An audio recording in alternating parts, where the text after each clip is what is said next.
Hello friends, welcome back to my channel. আশা করি তোমরা সবাই খুব ভালো আছো, সুস্থ আছো। আমি ভালো আছি এবং সুস্থই আছি। একটু পাগলি পাগলি লাগছে না, বিকেল দিকে একদমই টাইম পাইনি। তো যাই হোক, গতকাল রাতে তোমরা কোনো ভিডিও পাওনি, কারণ গতকাল রাতে বাড়িতে একটা কি বলবো, লোকজনের সমাগম ছিল, সেজন্য ভিডিও করতে পারিনি। তো আজকে সকালবেলায় ভিডিওটা দিচ্ছি। আর আজকে রাত্রেবেলা ভিডিও আসবে কিনা সেটা নিয়ে একটু সন্দেহ আছে, কেন আমাদের বাড়িতে বলতে ভুল হবে, আমাদের আশেপাশে সব 5-6টা বাড়ি মিলে আমরা প্রতি বছরই একটা বাৎসরিক পিকনিক আয়োজন করি, যেটা প্রতি বছর হয়। হ্যাঁ, প্রতি বছর। আজকে 12-13 বছর আমি যবে থেকে বিয়ে হয়ে এসেছি আমি দেখেছি এই পিকনিকটা হচ্ছে। তা আমার তো 13 বছর হতে চললো। তো 13 বছর ধরে আমি দেখছি এটা বাৎসরিক পিকনিকই হয়ে গেছে। এটা সাধারণত 31শে ডিসেম্বর হয়, কিন্তু এইবার কোনো কারণবশত 31শে ডিসেম্বরটা ক্যান্সেল করতে হলো, তাই আজকে রবিবারটাই সিলেক্ট করা হলো, যেখানে সবাই বাড়িতে থাকবে। সেরকম 5-7টা বাড়ি মিলে আমাদের এখানে পিকনিক হয়। সেই জন্য বিশাল পরিমাণে আয়োজন, সব কিছু মিলে বুঝতেই পারছো, যেহেতু বাৎসরিক পিকনিক, তাই না, একটুখানি ভিডিও মনে হয় না বিকালে দিতে পারবো। আমি চেষ্টা করবো, আপ্রাণ চেষ্টা করবো ভিডিও তোমাদের একটা দেওয়ার বিকেলবেলা। তো হলো, আপডেট দিয়ে দিলাম। শরীর ভালো আছে, সুস্থ আছে, কোনো টেনশনের কোনো কারণ নেই। ব্লগ শ্যুট করেছি, কিন্তু ব্লগ আমি এখনো এডিট করতে পারিনি, সেই জন্য তোমাদেরকে দিতে পারছি না। হলো, এবার কাকে নিয়ে বলতে এসেছি বেচুকে নিয়ে। অবশ্যই বেচুকে নিয়ে বলতে এসেছি। দেখো, বেচুকে নিয়ে খুব গুরুত্বপূর্ণ কিছু কথা বলবো। সেটা আমার কথা নয়, বেচুর ভালোবাসার মানুষের কথা, এবং আমার আপাতত দৃষ্টিকে যেটা মনে হয়েছে আমি সেটা তো অবশ্যই বলবো। তার আগে বলে রাখি, বেচুর চ্যানেলে ভিজিট করে প্রত্যেকটা মানুষ, সেটা হচ্ছে কন্ট্রোভার্সি ক্রিয়েটারই হোক, ভালোবাসার মানুষ হোক বা খারাপ বাসার মানুষ হোক, যেই ওই চ্যানেলে ভিজিট করে শুধুমাত্র কিন্তু তার বাচ্চাটার জন্য, অবশ্যই তার বাচ্চাটার জন্য। বাচ্চাটা হচ্ছে কিউটি পাই, বাচ্চাটা ভীষণ পরিমাণে মিষ্টি, তো সেই বাচ্চাটার জন্য কিন্তু সবাই ওই চ্যানেলটা ভিজিট করে। তাছাড়া সবাই বেচুকে কিন্তু বলেই দিয়েছে, এক ঘরেই করে দিয়েছে, এক মতন বলতে পারো, যে বেচুকে কিন্তু কেউ আর পছন্দ করছে না। বেচুর মিথ্যাচারিতা কেউ আর পছন্দ করছে না, বেচুর নোংরামো কেউ আর পছন্দ করছে না, বলতে পারো আলটিমেট বেচুকেই কেউ আর পছন্দ করছে না। শুধুমাত্র এই বাচ্চাটার জন্য কিন্তু বেচুকে দেখতে যায়। তো বাচ্চাটা যদি শারীরিকভাবে কোনো রকম অসুস্থ হয়, তাহলে কি পাবলিক ছাড়বে? দেখো, পাবলিক দূরে থাকে, পাবলিক ওকে ভালোবাসে, কিন্তু বাবা হিসাবে এবং ঠাকুরদা ঠাকুমা হিসাবে যে যতটা ভালোবাসে, বাবা ঠাকুরদা ঠাকুমা যতটা ভালোবাসে, ততটা নিশ্চয়ই পাবলিক ভালোবাসে না। অবশ্যই পাবলিক ভালোবাসে, অবশ্যই দর্শকরা ভালোবাসে, কিন্তু বাবার তুলনায় তো কম। এটা স্বাভাবিক কথা। বাবার ভালোবাসা, পাবলিক দর্শকের ভালোবাসা আকাশ পাতাল তফাৎ আছে। তবে যখন ও একটা পাবলিকের ভালোবাসার পছন্দের জিনিস, তখন ওর উপরে যেন কোনো একটুখানিও ঠাকুর না করুক, যদি বাচ্চাটা একটুখানি শরীর খারাপ হয়, পাবলিক কিন্তু ছেড়ে কাপড় পরিয়ে দেবে। পাবলিক কিন্তু একটা কথাও সহ্য করবে না, বেচুকে কিন্তু রীতিমতন কথা শোনাবে, তাই না? আমি কেন এই কথাগুলো বলছি? কারণ বাচ্চাটা ভীষণ পরিমাণে আনহেলদি খাবারগুলো খাচ্ছে। হ্যাঁ, দেওয়া হচ্ছে। দেখো, বাচ্চা মানুষ জেদ করবে, বাচ্চা মানুষ বলবেই যে আমাকে ওটা দাও, আমাকে ওটা দাও। তাই বলে আমরা বড়রা তো তাই এনে দিতে পারি না। আমরা তো বিচার বিবেচনা করব যে বাচ্চাটাকে কোন খাবার দেওয়া উচিত, কোন খাওয়া দেওয়া উচিত নয়। এটা বলে আমি বলতে পারি না যে বাচ্চাকে আনহেলদি খাবার খাচ্ছে বলে বাচ্চাটাকে বাবা ভালোবাসছে না, এটা হতে পারে না। বাচ্চার বাবা এবং বাচ্চার ঠাকুমা ঠাকুরদা যথেষ্ট বাচ্চাকে ভালোবাসে, এটা বাস্তব কথা। আমি বেচুর সাফাই গাইছি না, এটা বাস্তব কথা যে বাচ্চাকে তার বাবা মা ঠাকুরদা ঠাকুমা এরা সব থেকে বেশি ভালোবাসে, কিন্তু যেরকম পরিমাণে আনহেলদি খাবার বাচ্চাটাকে দেওয়া হচ্ছে, বিচার বিবেচনা না করে যে খাবারগুলো দেওয়া হচ্ছে, সেটা কিন্তু বাচ্চার পক্ষে ভীষণ পরিমাণে ক্ষতিকর। এই যে jelly jelly jelly jelly jelly jelly, প্রতিদিন ওই জেলি দেওয়া হচ্ছে। আচ্ছা বলো তো, জেলির মধ্যে কি আছে? কি আছে জেলির মধ্যে? কোনো আমি তো না 1% হয়তো ওর মধ্যে কোনো ভালো গুণ আছে বলে আমার মনে করি না। ওই যে জেলিগুলো দেখা যাচ্ছে, আগের দিনও দেখেছি গপ গপ করে বাচ্চাটা জেলি খাচ্ছে, গতকালও দেখলাম গপ গপ করে বাচ্চাটা জেলি খাচ্ছে। ভীষণ পরিমাণে আনহেলদি ওটা। ওই জেলিটা বানানো হয় কি দিয়ে জানো? ওরা ভেবেছে আম দিয়ে বানায় বা যেই ফ্রুটের আনে সেই ফ্রুট দিয়ে বানায়, না, পচা গলা দিয়ে বানায়, কি বলে ওটাকে, পামকিন মিষ্টি কুমড়ো দিয়ে বানায়। হ্যাঁ, ওই মিষ্টি কুমড়োগুলোকে গলিয়ে ওর মধ্যে চিনি দিয়ে হাবি জাবি করে মিষ্টি করে ওগুলোকে বানিয়ে হয়, আর শুধুখানে ফ্লেভার অ্যাড করে দেয়। ভীষণ পরিমাণে আনহেলদি। আমি তো মনেই পড়ে না যে আমার বাচ্চার বয়স আজকে 4 বছর, ছোটোটার। বড়োটাকে কোনোদিনও দিইনি, ছোটোটাকে কোনোদিন একদিনের জন্য দিয়েছি, আমার তো মনে পড়ে না। আমাদের বিচার করতে হবে, বাচ্চা যা চাবে তাই আমি দিতে পারি না, কেন তারা বোঝে না কোনটা ভালো কোনটা খারাপ। আমরা তো বুঝি কোনটা ভালো কোনটা খারাপ। খারাপ, এই বিচার করার ক্ষমতাটা বেচু হারিয়ে ফেলেছে। যে বাচ্চাটাকে যে দেবো না, বাচ্চাটা যাই যাচ্ছে বাচ্চাটার মুখ বন্ধ করার জন্য তাই দিয়ে দাও, কারণ বেচু এখন অন্য কোথাও ব্যস্ত, বাচ্চাটার প্রতি বিন্দু মাত্র নজর দিচ্ছে না বেচু। থাকলো ঠাকুমা ঠাকুরদা, ভীষণ পরিমাণে খারাপ লাগছে তাদের চেহারা দেখে। আমি আগের দিনও ভিডিও করে বলেছি, আমি তো নেগেটিভভাবে ভিডিও করি বেচুকে নিয়ে, তবুও আমার চোখে পড়ছে যে ভীষণ পরিমাণে চোখে লাগছে তাদের চেহারা। ঠাকুরদা যেরকম আছে না আছে, ঠাকুমার চেহারা দেখেছো? ভীষণ পরিমাণে ভেঙে গেছে, অসুস্থ হয়ে গেছে, এতটাই ক্লান্ত মহিলাটা যে বসে বসে ঘুমিয়ে পড়ছে। সকালবেলা রান্না করে বসেছে সোফায়, সেখানেই ঘুমিয়ে পড়ছে, এতটাই ক্লান্ত সে। ক্লান্ত হওয়াটা স্বাভাবিক। তোমরা বলতে পারো কোন উদ্দেশ্যে, কিসের জন্য ওই ছাদে নিয়ে গিয়ে, দোতলা ছাদে নিয়ে গিয়ে টেনে টেনে রান্না করানো হচ্ছে বেচুর মাকে দিয়ে? বেচু কেন করাচ্ছে এগুলো বলতে পারো?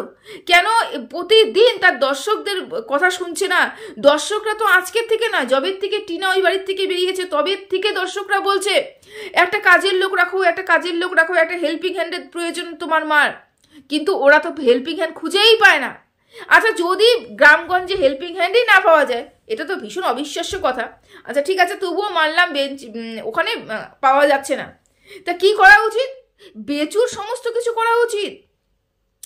আমরা কি দেখছি? বেচুর শুধুমাত্র ক্যামেরাম্যান ওখানটায়, শুধুমাত্র ক্যামেরাম্যান, শুধু ক্যাপচার করার জন্য দাঁড়িয়েছে। কি কুটাটা নাড়ায়, কিচ্ছু কোটা নাড়ায় না, এদিক থেকে ওদিক নেয় না কোনো কিছু। আমরা দেখতে পাচ্ছি শুধু বাজার করা এবং বাড়িতে এসে ক্যামেরা ধরে থাকা, এবং ওখানে বসে আছে মা রান্না করছে, উনুনে রান্না করছে।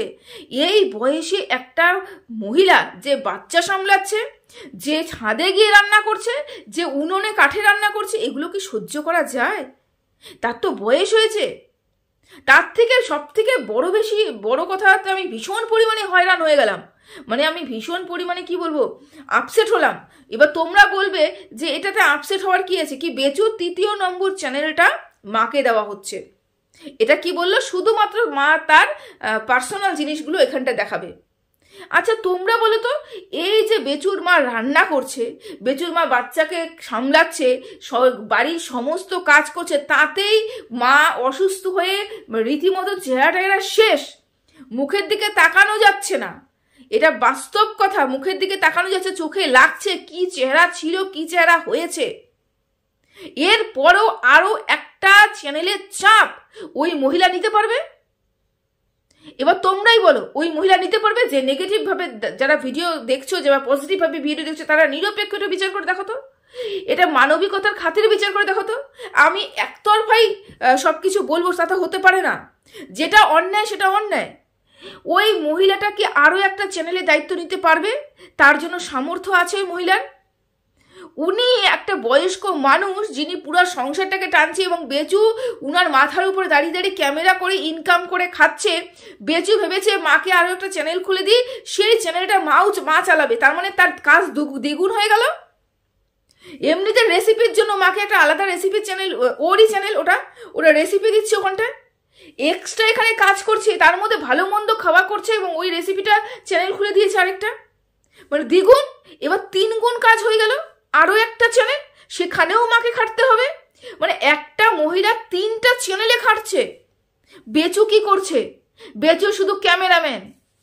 মা চাইছে নাকি বেচুর ইনকাম হচ্ছে না, নাকি বেচু ইনকাম করে বেচুর যে আদার্স খরচাগুলো সেগুলো ওঠাতে পারছে না, সেই জন্য মার দোহাই দিয়ে চ্যানেলটা খোলা হচ্ছে?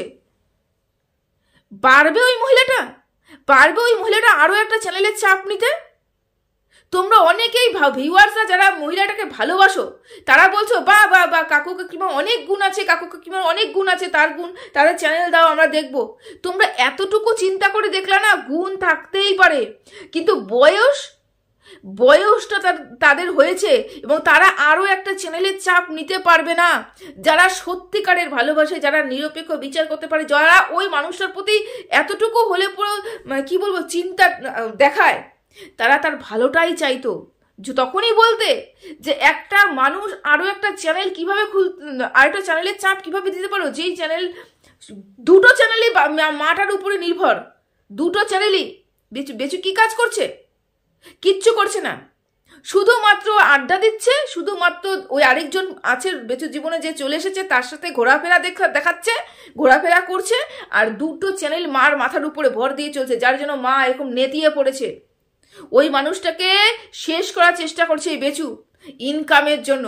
মা এখন ইনকাম করে কি করবে? এতদিন ধরে তো মা ইনকামের কথা চিন্তা করেনি, এতদিন ধরে তো মা একবারও বলেনি আমার চ্যানেলটা খুলে দাও। এখন কেন বলছে?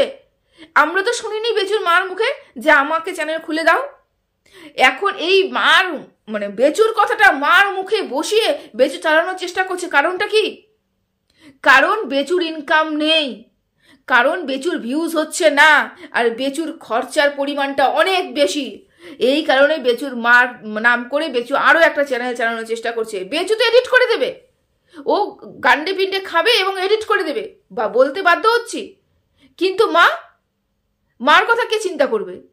না একটা হেল্পিং হ্যান্ড আছে, 3 তলায় গিয়ে 3 তলায় নামা, ওই উপরে ওঠা নামা, উপরে ওঠা নামা, উপরে ওঠা নামা, খাওয়া দাওয়া, রান্না, আবার স্নান করতে আসা, আবার উপরে খাওয়া, আবার নিচে স্নান করতে আসা, ছেলেকে খাওয়ানো, আবার টিভি দেখা, দোতলায় বসে আবার ছাদে যাওয়া। আরে পসিবল এটা? একটা বয়স্ক মানুষের জন্য এটা সম্ভব? মানে আমি কি বলবো, আমার শাশুড়ি মা উনার থেকে জোর হলে 5 থেকে 6 বছরের বড় হবে না, তাও হবে কিনা, মা এখন ছাদে আমি যেতে দিই না, কেন আমি জানি এটা সম্ভব নয়। আমরা হাঁপিয়ে যাই ছাদে গেলে পরে। সেই মানুষটা দিনে এতবার করে ছাদে উঠছে নামছে। বেচুকে ওই চোখের মধ্যে কি লাগিয়ে রেখেছে? তো নিজের মা কষ্ট করছে, তার চোখে লাগছে না যে নিজের মা কতটা অসুস্থ হয়ে পড়েছে? আমরা তো বাইরের লোক, আমাদের যখন চোখে পড়ছে, কেন বেচুর চোখে পড়ছে না? ইনকাম এতটাই দরকার মার উপরে ভর দিয়ে। কিছু ভিউয়ার্স তো বলে দিয়েছে টিনা এবং তোমার মধ্যে কোনো পার্থক্য নেই, একই রকমের দুজন। না না না না, এখানে একটু ভুল হচ্ছে। টিনার গার্ডস আছে, টিনা বলে গেছে আমি করেছি, আমি বলেছি। বেচু তা নয়। কেন? বেচু একাধিক মহিলার সাথে সম্পর্ক রেখেছে, বেচু যে কোনো একজনের নাম নিয়ে এখানে বলতে পারবে না। টিনাকে এই জন্যই তো মানুষের ছিঁড়ে খেয়েছিল, টিনা স্বীকার করেছিল ওই একটা পুরুষের সাথে ও চ্যাটিং করেছিল বলে, শুধু চ্যাটিং করেছিল বলে স্বীকার করেছিল, তাই টিনাকে নোংরার থেকে নোংরা বলা হয়েছে। আর এই বেচু একাধিক মহিলার সাথে সম্পর্ক রেখেছে, যার জন্য বেচু পরিষ্কার করে ওয়াইটিতে এসে বলতে পারে না। নিজে কি বলে, ওই কচ্ছপের খোলস যেরকম থাকে ওরকম করে ঢুকিয়ে রাখে, ঠিক ওরকম করে ঢুকিয়ে রেখেছিল নিজেকে। কিন্তু সত্যিকে চাপা থাকে? সত্যি চাপা থাকে না। দেখো, পয়া অপয়া আমি বিশ্বাস করি না। কোনো মানুষই কারোর জন্য পয়া বা অপয়া হতে পারে না, লাকি হতে পারে না, এটা হতে পারে না। কিন্তু আমি কোথাও গিয়ে জ্যোতিষশাস্ত্র ভীষণ পরিমাণে বিশ্বাস করি, হ্যাঁ বিশ্বাস করি। কিন্তু আমি দেখতে পাচ্ছি কিন্তু এটা এই পয়া অপয়া কিছু মানুষ কমেন্ট করেছে যে মেয়েটা কতটা পয়া, মেয়েটা কতটা অপয়া, তুমি বুঝতে পারছো তো? এটা কিন্তু আগের দিন ভিডিও করে আমিও বলেছিলাম এটা বোঝা যাচ্ছে। কারণ টিনা ওই বাড়িতে এসেছিল যখন তোর ভাঙ্গাচোরা বাড়িতে থাকতো বেচু, তারপরে টিনা ওই বাড়িতে থাকার পরে বেচুর কিন্তু আজকে এই যে দালান বাড়িটা রয়েছে একমাত্র টিনার দৌলতে। কিন্তু টিনা ওই বাড়ি ছেড়ে চলে গেছে, মা লক্ষ্মী ওই বাড়ি ছেড়ে চলে গেছে। আর বাড়ির বৌমারা কিন্তু মা লক্ষ্মীর রূপ হয়, এটা কিন্তু তোমরা সবাই জানো। তাকে অসম্মান করলে কোনো দিনও কিন্তু সংসারে উন্নতি হয় না। তো টিনা ওই বাড়ি ছেড়ে চলে গেছে। অন্য যেই মহিলাটা ঢুকেছে, ওই মহিলার জন্য বেচুর কি বলবো, বেচুকে যদি আমরা কিছু বলতাম, ওই ভিউয়ার্স এসে আমাদের গালিগালাজ করতো। এত ডাই হার্ট ফ্যান ছিল, হ্যাঁ, তারা পর্যন্ত বিমুখ হয়ে যাচ্ছে, তারা পর্যন্ত প্রতিদিন 2-3 করে দেখছি, চলে গেলাম, থাকলাম না, আর দেখবো না তোমাকে আজকের থেকে, তোমাকে আর ভালোই লাগছে না। কেন এটা হচ্ছে? কিছু তো সমস্যা হচ্ছে। সমস্যাটা বুঝতে পারছো তো? কে পয়া আর কে অপয়া? আমি এটা মানি না, একটা মানুষকে এটা বলা ঠিক নয়, তবে আমি যেটা দেখতে পাচ্ছি সেটাই বলছি। আর একটা কথা বলে রাখি, যার জন্য আজকে মাকে 3টা চ্যানেলের দায়ভার দিচ্ছ, যার জন্য তুমি মানে ইনকাম, মানে যার পেছনে তুমি খরচা করবে বলে ইনকাম করার চেষ্টা করছো, সে সত্যি সত্যি যদি তোমাকে ভালোবেসে থাকে না, তোমার কাছে 1 টাকাও না থাকলে পরে কিন্তু সে থেকে যাবে। কিন্তু সত্যি করে বিশ্বাস করো তো, যেটা আমি বলতে চাচ্ছি, সে আমাদের সোনু নিগম কি বলেছে, আমি রেজিস্ট্রারি করতে চেয়েছিলাম, হ্যাঁ রেজিস্ট্রারি করতে চেয়েছিলাম, কিন্তু ইনি করেননি, হ্যাঁ আমাদের বৌদি করেননি। তার উদ্দেশ্য ছিল আমার থেকে বেটার যদি কাউকে পায় আমি চলে যাব। এবং আপাতত দৃষ্টি থেকে বৌদি কিন্তু তোমাকে ভালো দেখেছিল এবং দেখেছিল যে প্রচুর ইনকাম হচ্ছে, এটা ফেস ভ্যালু আছে, বাড়ি বানাচ্ছে, হাইফাই ব্যাপার। যেই সময়টা তোমাকে ফলো করতো সে যেন তোমার পিছনে এসে পড়েছে। তুমিও প্রশ্রয় দিয়েছো, তুমিও ওখানে ডুবেছো, তুমি ওই যে প্রেমে মজেছে মন, এরকম একটা হয়েছে। কিন্তু এই ভালোবাসাটা কতদিন থাকবে? আজকে তোমার ভিউজ নেই, 2 দিন পরে তো আরও থাকবে না, 3 দিন পরে তো আরও থাকবে না, চ্যানেলটাও থাকবে কিনা সেটা নিয়েও সন্দেহ আছে। বুঝতে পেরেছো? তখন এই মেয়েটা থাকবে কি? সেই মেয়েটা কিন্তু থাকবে না, সে কিন্তু আবার তোমার থেকে বেটার অপশন খুঁজবে। আরে যে নিজের স্বামী মাকে ছেড়ে চলে এসেছে, হতেই পারে ডিভোর্স, কিন্তু বাচ্চাটাকে নিয়ে আসেনি। আচ্ছা, তারপরে 8 বছর যাতে সংসার করলো, মানে লিভিং করলো, সেই পুরুষকে ছেড়ে দিল। সেই পুরুষ মানে কি বলবো, সমস্ত খরচা চালাতো, তাকে ছেড়ে দিতে দুবার ভাবেনি। তুমি কে? তার জন্য তুমি তোমার সমস্ত কিছু খুইয়ে দিয়েছো আজকে। হ্যাঁ, তুমি তোমার ভিউয়ার্সদের খুইয়ে দিয়েছো, এটা তোমাকে কে বোঝাবে? তুমি এখন বোঝার মতন পজিশনেই নেই, বুঝতে পেরেছো? যাই হোক, ভিডিওটা অনেক বড় হলো। আর লাস্ট কথা, কিছু মানুষ কমেন্ট করছে টিনাকেই বাড়িতে নিয়ে এসো। যেই মানুষগুলো কদিন আগে টিনাকে ওই বাড়িতে ঢুকতে দেবে না, টিনাকে এই করে দাও, টিনাকে ওই করে দাও, টিনাকে ঝোলাও, টিনাকে ওই করো, টিনাকে সেই করো, সেই মানুষগুলো আজকে বলছে টিনাকে ওই বাড়িতে নিয়ে এসো। এখন তারা বুঝতে পারছে যে কাকে আমরা সাপোর্ট করেছিলাম। এই বেচু ডুবে ডুবে জল খায় আর ভাবে যে একাদশীর বাপে জানবে না। এটা হচ্ছে বেচু, ডুবে ডুবে জল খায়। বেচু ভেতরে ভেতরে সবকিছু আছে। টিনা কি খুল্লা বলে দিল সবকিছু, ভেতরে কিচ্ছু রাখে না, মুখ দিয়ে সবকিছু বলে দেয়। যার জন্য তো তোমরা ওয়াইটিতে এসে টিনাকে এরকম করে ছিঁড়ে খেতে দেখেছো। ও যদি বেচুর মতন হতো, ও যদি চালাক হতো, তাহলে এই কাজগুলো হতো না তো, ওকে এত মানুষ বিক্রি করতে পারতো না তো। ও বলে ফেলেছে, ও কাজ করেছে, অন্যায় করেছে, স্বীকারও করেছে, বলেও ফেলেছে। বেচু অন্যায় করেছে, কাজ করেছে, একাধিক মহিলার সাথে সম্পর্ক রেখেছে, কিন্তু বলেনি। তার থেকে এইবার তো হাত করে দিয়েছে। মাকে 2টো চ্যানেলের দায়িত্ব দিয়ে মা সমস্ত খাটাখাটনি করে, ও এখান থেকে ইনকাম করে এখন 3 নম্বর চ্যানেল মারকে করে দিচ্ছে। ওই মাটাকে মারতে চাইছে বেচু, বুঝতে পেরেছো? সত্যি। সবাই ভালো থেকো, সুস্থ থেকো, টাটা।